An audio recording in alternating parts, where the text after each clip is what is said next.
लालू प्रसाद, ये नाम सुनते ही आपको एक शख्स का चेहरा याद आ जाएगा जो लगातार बिहार की राजनीति में 15 वर्षों तक शासन किया। इतना ही नहीं, जब उसने शासन किया तो बहुत कुछ बदला। इससे पहले के इतिहास को अगर दोहरा दिया जाए तो लालू प्रसाद छात्र जीवन से ही सक्रिय रहे हैं और राजनीति करते रहे हैं।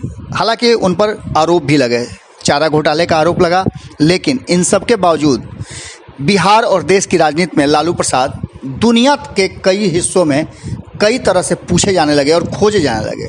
जब वो रेल मंत्री बने तो उन्होंने पहली बार रेलवे को मुनाफे में पहुंचाया और ये एक मिसाल बनी। लालू प्रसाद को देश विदेश से लेकर के बिहार और गांव गिराम तक ऐसा कोई नहीं है जो नहीं जानता है। लालू प्रसाद एक अलग तरह की अपनी प्रकृति के साथ, अपने अंदाज के साथ लोगों के सामने आते थे। लालू प्रसाद ने जब भी राजनीतिक रूप से या फिर सामाजिक रूप से अपने आप को बीच में लोगों के रखा है तो कुछ ना कुछ अलग किया है।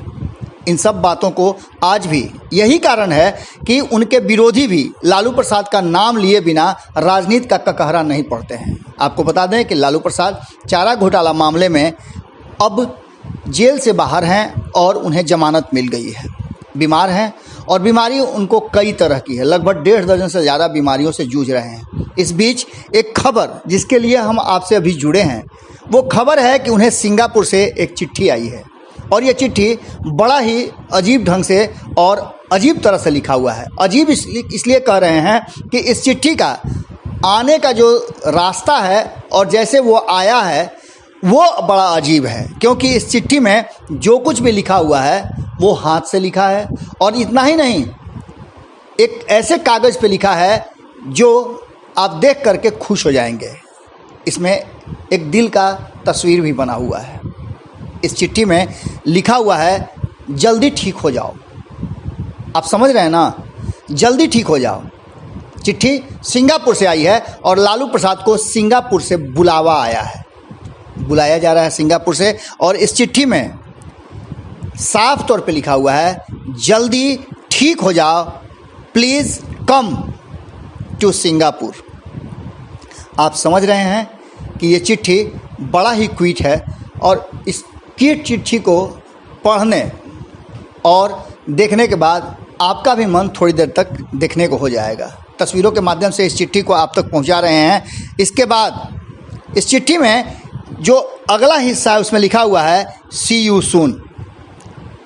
अब अंत में आपको बता दें कि ये चिट्ठी लिखने वाले का साफ तौर पे उन्होंने अपनी भाषा और अपनी बातों में पूरी तरह से लिखा है और अपने नाम की जगह पर लिखा है, नानाजी जिंदाबाद।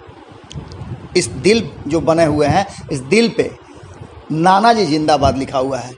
ये चिट्ठी जैसा कि लग रहा है सिंगापुर से लालू प्रसाद की नतनी ने या नाती ने भेजा होगा, यानी कि जो सिंगापुर में उनकी बेटी रोहिणी रहती हैं, उन्हीं के यहाँ से ये चिट्ठी आई है। और लालू प्रसाद के स्वास्थ्य को लेकर, उन्हें जल्दी ठीक होने को लेकर के एक अलग तरह से बात रखी गई है।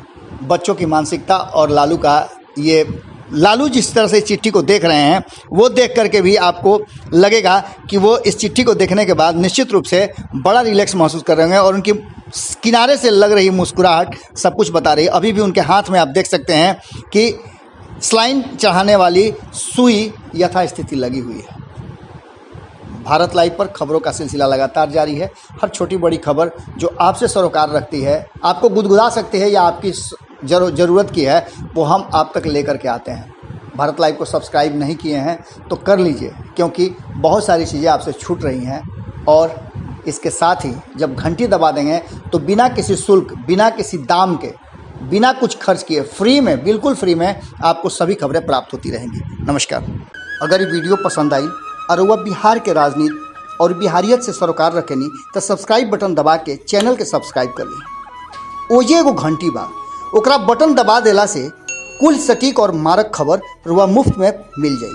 अगर रुआ पत्रकारिता के हमनी के नया प्रयोग में सहयोग कर चाहतानी तो ज्वाइन बटन दबा दी। पेटीएम नंबर नोट कर ली, 9386816700। धन्यवाद।